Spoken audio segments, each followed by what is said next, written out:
Welcome to week 11, everybody. We have far less of a semester left than we've already been through. It's time to start thinking about the topics for our third essay. Before I get into that, I'll just sort of say up front that, like many of you, I had a few Brightspace outage issues that cost me a couple of days where I wasn't able to really get things done. So I apologize for the lateness of the assignments getting posted this week. Um, but the work ahead of us this week is really rather simple. It is to choose a topic for our third essay and to start doing some research. So, um, the general goal of this essay, just as a reminder, is to choose a story, just one story this time, and identify a theme within that story, and then use research to help you discuss that theme. Um, it sounds kind of obtuse, but really all this is about sort of talking more deeply about a single story's theme, and using our analysis of that story to help us support the theme, and using research to help us discuss the theme. Last week we talked about the yellow wallpaper, and we might be able to intuit into the intuit from the story that it is kind of dealing with something personal, something that the author of the story is kind of trying to grapple with as she writes it. We may be able to pick up that when she mentions Ware Mitchell in the story, that is a real person, and maybe we even know who this is, and maybe all of that can help us empathize with what the story is talking about. But if we're going to write about this academically, we have to acknowledge, first of all, that we are not experts about any of the things that we just talked about, nor are we really capable of speaking to some of these things without the aid of research, without sources to sort of back us up and sort of show our readers that we know what we're talking about, to make connections between the story and the world around it. So what we did last week was we looked at what Dr. Mitchell said in his texts, where he said things to the effect of, women's sort of moral duty as a woman is to bear kids. That's essentially what he believes that's what he believes a woman's whole job is. It's what she was put here by God to do, was to be a wife and have kids. And wrapped up in that is a whole host of other sort of, cult of womanhood ideas about tending to the home and being a homemaker and providing the man who goes out and works and has to deal with the world a safe place to come home and relax and not have to think about that and feel safe. That was sort of the nature of gender politics at the time. That was what a large, overwhelming portion of society, in one way or another, believed about gender roles and the roles of men and women in marriage. That men go out and work and women stay home and tend to the kids and make a house and provide for him, and he provides the house. It's this exchange that for a very, very long time was the norm. And Dr. Mitchell, that was his guiding principle when he dealt with women in terms of their health. And so when he saw a woman who was dealing with exhaustion, dealing with stress, dealing with depression, he almost invariably diagnosed it as, you're trying to do too much that isn't just taking care of the house. You're expending too much mental energy. You're stressing yourself out. So what you need to do is just stop everything and just be a woman.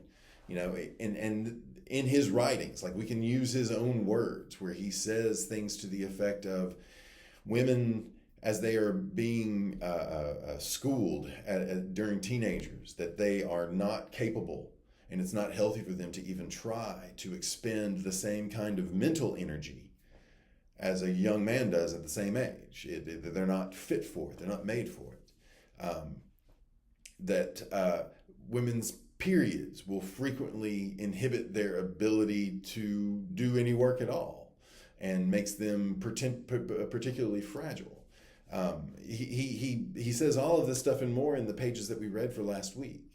And however you think about such views, you would have to acknowledge that using that framework is very likely going to create scenarios for your patients where they feel like they are not being heard, that their needs are not being met or addressed, that maybe there's really nothing wrong with them. Maybe they are just exhausted by the world and the roles that they play. Like when you lead into your medical practice as he did with that, singular moral mindset, it colors everything that you deal with. And the result, knowing that mindset and the diagnosis that was received from that doctor on the author of this story, sort of inspired within her to write a story about a woman who was forced to be so idle she went crazy.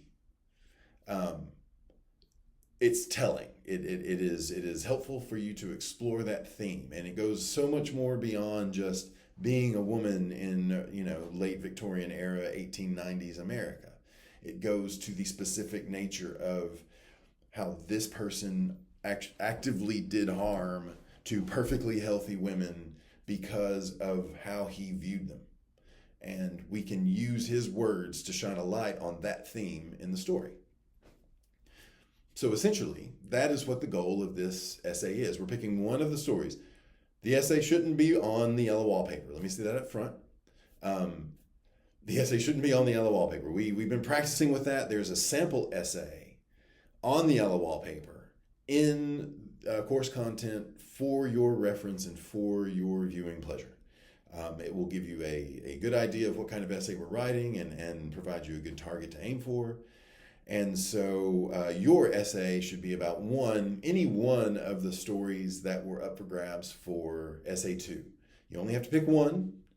The one you pick absolutely can be one of the stories that you wrote about for Essay 2. One of the themes that you speak to can absolutely be what you spoke about in Essay 2. The goal of this essay is to provide a more specific in-depth discussion of one particular theme and one particular story. So we're not really comparing broad elements here. We are making connections between what happens in the story and that theme that we can identify. And remember, a theme is just what the story seems to be speaking about. That sort of the social, the cultural, the psychological driving force, and the thematic commentary is what the story seems to be saying about these kinds of things. And so some potential ideas that you might address in Essay 2 would be, women's body issues or women's relationship to the beauty industry as represented by Garla and the narrator from Model's Assistant. It could be themes of coming of age, or it could be themes of stranger in a strange land that comes from St. Lucy's. Home for Girls Raised by Wolves, or it could be trauma and how lingering trauma impacts the way parents deal with their kids as it's showed in Puppy. It could be the subject of how